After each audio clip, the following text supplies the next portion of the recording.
I mean, here is CNN interviewing some of the Patriot Roundup attendees.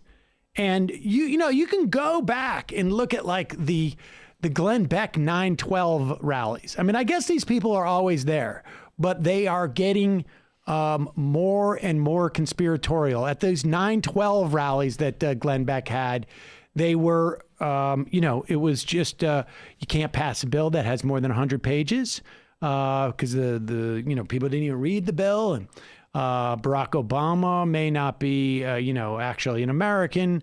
It's elitist to have long bills. And now we're just going in there and normalizing coups. Here is CNN interviewing just to get a sense of like I say, doesn't matter why Sidney Powell's doing it. Doesn't matter why Michael Flynn's doing it. These people have seen Sidney Powell and Michael Flynn. Michael Flynn gets a pardon from the president. They see them on TV. There are now, not literally hundreds, but there may be tens of these cable TV outlets, that are perceived as cable TV outlets. I saw her on television. This is real, what she's talking about. This is the way that folks, perceive reality. I mean, we all do it on some level where, we see it on TV. It's got to be real. I saw an expert on TV. And these experts are just basically calling for I don't know if it was a bloodless coup or a military, but, some type of military coup. Mm-hmm. I'm sure they all have their different ideas of it. Here is Donnie O'Sullivan interviewing some of these people and talking to Anderson Cooper about it. Biden is he's like a puppet president. The military is in charge. It's going to be like Myanmar. What's happening in Myanmar? The military is doing their own investigation, and at the right time, they're going to be restoring the republic with Trump as president. What's going on in Myanmar right now? The government took over, and they're redoing the election, correct? That could possibly happen here, possibly. Would you like to see it happen? Absolutely. I would like to see it happen. Really? Yes. You know why? Because the election was stolen from us. Donnie joins us now. So I understand Michael Flynn appears to have made additional comments about this controversy. What's he now saying? That's right, Anderson. He is today saying that his words have been twisted somehow, that he is not actually calling for a coup. But look, I mean, you heard the comments there in that piece, and essentially this QAnon conference was devoted to overturning the results of the election. You heard Sidney Powell there talking about a potentially new inauguration day. And, this talk of a coup is something that has been circulating for months now in the QAnon conspiracy theory world that both Powell and Flynn live in. And, I spend a lot of time reading a lot of these pro-Trump forums, these QAnon forums online, and speaking to Trump supporters. And I will say of all the conspiracy theories we hear and all the different ideas, this talk from Americans about a coup, cheering on a coup and hoping for a coup in the United States is one of the most chilling things that I hear on the road. Yeah. Anderson? Donnie O'Sullivan. So, I mean, what...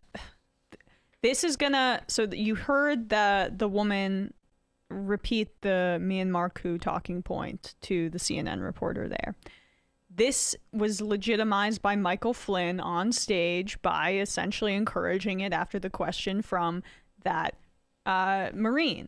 That's going to go back into these shady online Q forums, and it's going to be kept being recirculated and mixed messages and secret meetings and all of this stuff, the way that they've been behaving leading up to the January 6th insurrection. And then out of nowhere, there will be some sort of violent outburst and people will go, well, where did this come from? And it's because they see guys like Michael Flynn, Sidney Powell too, as connected to Trump and thus having legitimacy. And so they're sending them signals. And even people who aren't diehard Q people, but who are in this MAGA world, they'll get fed that kind of digested conspiracy talk through Facebook, through whatever, and they'll start getting on board too. And that's how these things start. And I mean, this is what, 4.0, version 4.0 of this kind of thing. And this is why, I mean, look, the thing that we saw in Texas was that they figured out a way, at the very least, to flex their power when Democrats ostensibly have no power in the Texas state legislature. They had one leverage point, that was their their ability to deny quorum. The Democrats are in a situation now where they are looking to Joe Manchin, maybe Kristen Sinema. I don't know if she operates independently from Joe Manchin. I don't know if she can make, I don't know that, Joe Manchin might be the person who could deny them, Phil. I don't know if Kristen Sinema can do that just by the nature of her state that she's in. She doesn't have someone to her right. It may be a problem in a state that is turning blue, or at least more so than West Virginia. But Joe Biden needs to figure out how he can marshal the resources of the presidency of the United States to get Joe Manchin on board with reforming the filibuster in some manner that allows for things like S1 to be brought up, the For the People Act, The PRO Act, or the PRO Act.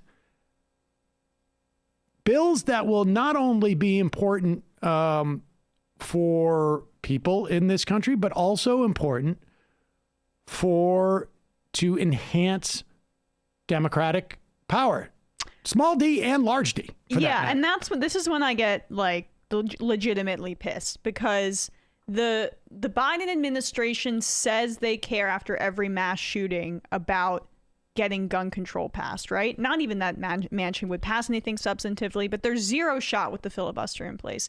They say they care about ending police massacre of black people, of civilians in this country, but they don't take the necessary steps to do it, yet they're still fundraising off of it. And that's what makes me so annoyed about the Democratic Party's posture on this.